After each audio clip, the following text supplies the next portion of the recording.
నా పేరు T Sheshpani, BC SC ST minority కులాల ఐక్యవేదిక అధ్యక్షులు.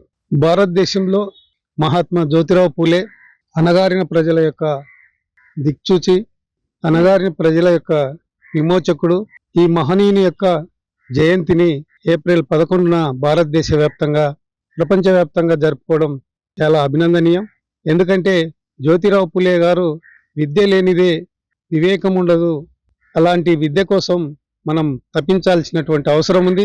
ముఖ్యంగా జ్యోతిరావు పూలే అన్టచబిలిటీ వివక్షతకు వ్యతిరేకంగా తన స్నేహితుని పెండిలో జరిగినటువంటి వివక్షతని తాను ఏదో చేసుకోవాలని అనుకున్న సందర్భంలో భారతదేశంలో ఉన్నటువంటి కుల వివక్షతకు గురవుతున్నటువంటి ఎస్సీ ఎస్టీలు వాళ్ళని చూసి ఈరోజు నేను చదువుకున్న కారణంగా వాళ్ళకి వివక్షత జరిగిందని, ఆ వివక్షతకు వ్యతిరేకంగా నేను పోరాడాలి, నేను ఏదో చేసుకోకూడదని ఒక ప్రతిజ్ఞ దినంగా ఆ రోజు మారి ఈరోజు బహుజనులకు విద్యను అందించినటువంటి మహనీయుడు.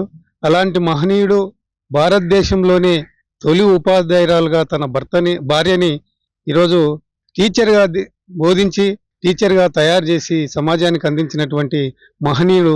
కాబట్టి ఈరోజు జ్యోతిరావు పూలే యొక్క ఆశయాన్ని, జ్యోతిరావు పూలే యొక్క గౌరవాన్ని, జ్యోతిరావు పూలే యొక్క చరిత్రని ప్రభుత్వాలు వాళ్ళ అవసరాలకు కాకుండా ప్రజల శ్రేయస్సు కోసం ఈరోజు జ్యోతిరావు పూలే యొక్క పాఠ్యాంశాలు కానీ, జ్యోతిరావు పూలే యొక్క జీవిత చరిత్రలు కానీ నేటి విద్యార్థులకి అందించాల్సినటువంటి బాధ్యత ప్రభుత్వాలపైన ఉంది. కాబట్టి ఆ ప్రభుత్వాలు అవి చేయని కారణంగానే ప్రజలు పెద్ద ఎత్తున జ్యోతిరావు పూలే యొక్క జయంతిని జరుపుకుంటున్నారు. ప్రభుత్వాలు కూడా మొక్కువడిగా కాకుండా జరిపి వారి ఆశయాన్ని విద్యార్థులకి నేర్పాల్సినటువంటి అవసరం ఉందనేది ఈ సందర్భంగా, జయంతి సందర్భంగా మేము ప్రభుత్వాన్ని డిమాండ్ చేస్తున్నాం.